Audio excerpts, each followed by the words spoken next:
دیکھیں شور دنیا میں بہت زیادہ ہے، اور کیونکہ آپ ماشاءاللہ جوان کی تعداد ہماری مجالس میں زیادہ ہوتی ہے، شور جو ہے وہ آپ کو اپنی طرف متوجہ کرانا چاہتا ہے۔ دنیا میں کتنے شور ہیں؟ ایک شور دنیا میں جو ہے وہ اکنامکس کا ہے، دنیا پرستی کا ہے، میٹلسٹک کا ہے، چاہے وہ کام ہو، چاہے وہ بزنس ہو، چاہے وہ برانڈنگ ہو، چاہے وہ شہرت ہو، خوب یہ شور ہیں۔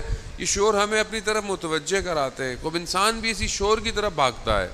جب آپ آفس جاتے ہیں، یونیورسٹی جاتے ہیں، اسکول جاتے ہیں، کہیں بھی جاتے ہیں، ایک شور ہے جس نے آپ کو گھیرا ہوا ہے۔ ایک تو آپ کا کام ہے، اور ایک اس کے اطراف میں ایک سراؤنڈنگ میں ایک شور ہے جو آپ کے پورے دن کو ڈسٹرب کرتا ہے۔ اسی طرح ایک دین اور ادیان کا شور ہے۔ دنیا میں دین کا بازار گرم ہے۔ کوئی کہتا ہے یہ صحیح ہے، وہ کہتا ہے میں صحیح ہوں، وہ کہتا ہے ہم حق پر ہیں، وہ کہتا ہے یہ کافر ہے۔ خوب ہر طرح کا ہے۔ خوب اسلام کے اندر فرقے ہیں، اسلام سے باہر جائیں تو اور بہت سارے مذاہب ہیں۔ پھر اس کے علاوہ آئیڈیالوجیکل وار ہے، انسانی نظریاتوں کی جنگ ہے۔ کسی کا نظریہ، کسی کے مذہب الگ الگ ہیں، مگر وہ ایک نظریے پہ قائم ہے۔ خوب یہ نظریات کی یہ اتنا شور ہے کہ یہ شور آپ کو آکوپائڈ کرتا ہے۔ اور جب ماہ محرم آتا ہے تو محرم میں دشمن مختلف شور کو فلوٹ کرتا ہے معاشرے میں، یعنی ایسی چیزیں کہ جو پورا سال خاموش ہوتی ہیں، محرم میں یہ شور کانوں میں آنا شروع کر دے گا۔ مختلف ویڈیوز، مختلف کلپس، مختلف چیزیں یہ وائرل ہونا شروع ہو جائیں گی۔ کیوں؟ تاکہ آپ اس اصلی آواز کو نہ سن پائیں کہ جو روز عاشورہ بلند ہوئی، حل من ناصر ینصرنا۔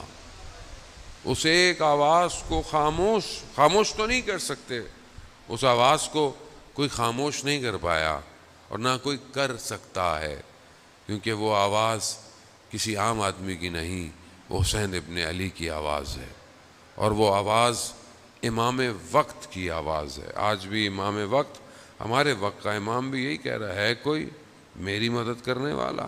خوب یہ آواز گونج رہی ہے، لیکن ہم جیسے جو لوگ امام کے سامنے تھے ان کو یہ آواز کیوں نہیں آئی؟ مگر کیا ان کے کان نہیں تھے؟ نہیں تھے۔ شور تھا، شور تھا دنیا کا۔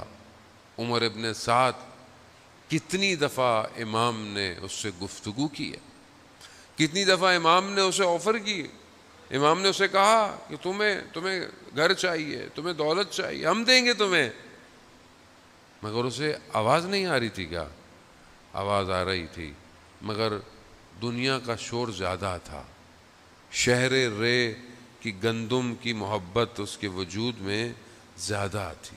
عزیزان محترم، جب انسان دنیا کے شور کی طرف ہو تو وہ اپنے وقت کے امام کو نہیں پہچانتا۔